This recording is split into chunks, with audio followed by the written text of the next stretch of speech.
This video is not for whales and dolphins, it's for you because you are just like me. Average Jack Gamer here, and today we're talking about how to spend your pulls best, especially as a low spend or free to play player. And the reason why we're talking about this is because I've made like pulling guides before, and I think what I wanted to do today is I just wanted to break down how you should plan to spend your pulls, even if you are pulling for waifu. And I'll get into specifically how you would do that in a moment. But I'm just going to give you the TLDR off the rip. The TLDR off the rip is that Hoyoverse really likes to run characters that are partnered together in the same patch, or very close to each other. So for example, in 2.0 we had Jufufu and Yixuan, clearly really great partners who were kind of built together. In 1.5 we had Astra and Evelyn, really great partners who were built to work together. And as much as there might very well be good third characters to also pair with these pairs, so to speak, the pattern seems pretty clear to me that we should be planning to spend our pulls in a partner-based fashion. So as a free-to-play or low-spend player, this means pulling two characters back-to-back, which is hard. And I want to talk you through the kind of level of pulls that you'll have available to you if you plan to save and how many pulls that actually is. So what I'm going to do is I'm going to bring up this bookkeeping guide here, which is from someone called Arcus on Discord and Reddit. And the reason why I want to talk about this is because it shows you roughly how many pulls you're going to be getting per patch. And you can see what happens, generally speaking, is when we have like a particularly hype occasion, like 1.4 or 2.0, they tend to give away more pulls. And then as the patch kind of goes on, things dwindle down and they give away less pulls. On average, you're looking at 126 pulls per patch if they exclude 1.0, which is when everything was given away for free and there was a lot of permanent content. So what this basically means is it means that you, on average, let's just use 125 as a very round number. On average, you'll get 125 pulls per patch. If you save for 2 whole patches, that's going to result in 250 pulls. This, combined with the fact that we can divide this by 90, so 90 is hard pity for pulling a character, means that you get to pull 3 S ranks. But that's not 3 limited S ranks. So yeah, this concept does kind of rely upon, well, you'd have to win a 50, right? Or you have to have more pulls saved. You have to hope that something comes a little bit early. Hopefully, in theory, you don't go to hard pity 3 times, and hopefully, in theory, you win at least one of your 50s. Because again, let's go back to that concept of pulling in pairs. In order for you to have 2 lots of currency to pull for, as in 2 patches worth of currency, in order to pull for potentially 2 limited S ranks who are partnered really well, you need to save for 2 patches. So it means that you're going to have to save for the entirety of 2.0 to pull both characters in 2.1. You're going to have to save for the entirety of 2.2 in order to pull both characters in 2.3, and so on and so forth, and so it goes.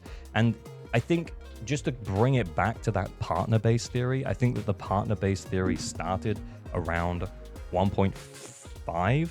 Now, you could make the argument for it starting earlier, particularly with Juyuan and Qingyi running right next to each other. Average burp gamer. So in 1.5, we had Astra and Evelyn. In 1.6, we had Trigger and Sambi. In 1.7, we had Vivian and Hugo. Now, these two aren't necessarily paired, but what they did here that was really interesting is they reran Lighter at the same time as Hugo, who's his best in slot partner, and they reran Jane with Vivian. Vivian was the way to make Jane playable again. So then in 2.0, we had Yixuan and Jufufu, and then we had 3 anomaly characters running with Yidhari. We had Miyabi, we had Yanagi, we had Alice running alongside Yidhari in 2.1, and then in 2.2, we have Seed in the first half with a Trigger rerun, and then we have Orphe in the second. It's very clear that there's a pattern, and that pattern is they're going to put characters back to back, and we have to be prepared for the eventuality of having to pull both. And that's even as low spend and free to play players. So again, what this means is it means that you should full save for a patch and then consider spending in the following patch in terms of your polychromes. This doesn't leave room for engines, but in theory, if you get a little bit luckier than the, what we've worked out here, then you might very well be able to swing an engine, maybe the occasional M1. But yeah, this is based on going to hard pity, and that's kind of how we should work this out.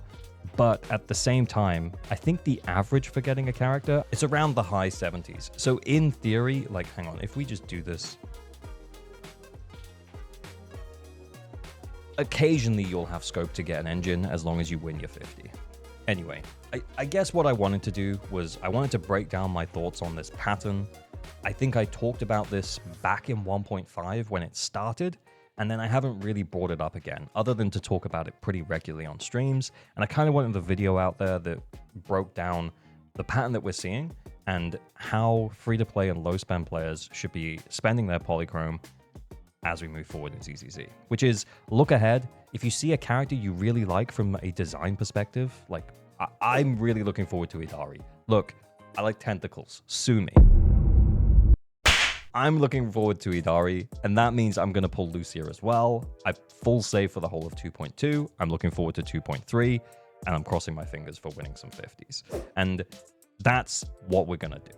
And that's what you should be planning to do as you move forward as well. I think it does get harder when they drip characters and we don't know anything about them, and then you're just going entirely based on design. Yes, it would be good if they start to build up characters more in the story so we can make a better decision on that. But anyway, it is what it is. We are where we are. I think in terms of reruns, I think this was a really interesting situation. Like when they reran characters who specifically worked extremely well with the on-banner character, I think that was very, very interesting.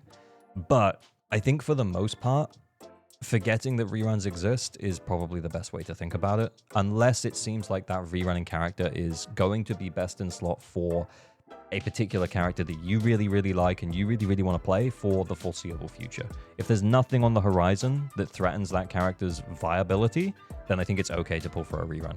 I think it would have been okay to pull on Lighter's rerun. In fact, I think most people, especially if they had an ice or fire DPS that they run regularly, maybe outside of Miyabi because, you know, she's anomaly focused, probably, yeah, it would have made sense to pull Lighter on his rerun. Is he necessary? No, not really. Astra, similar story, but Astra was rerun right before we got the anomaly support and yidhari, so, you know, there is that to be said as well, because I think some players might have pulled Astra on the rerun in order to make certain teams work better, because at that point she was still our only limited S-rank support, so if you'd have pulled Astra for an anomaly team, you'd have been kind of pissed off about yidhari being pulled. So yeah, it's a bit of a risk, I think, on the reruns sometimes. But yeah, TLDR is for the most part, you probably shouldn't consider reruns as free-to-play and low-spend players with how shilly the endgame is towards new characters. But anyway, I know it was maybe a little bit more serious than normal today, but as always, remember to like, subscribe for better and average luck on all your pulls. Pull responsibly, stay weird. Let me know what you think about this down below. Bye, bye, bye, bye, bye, bye, bye, bye, bye, bye.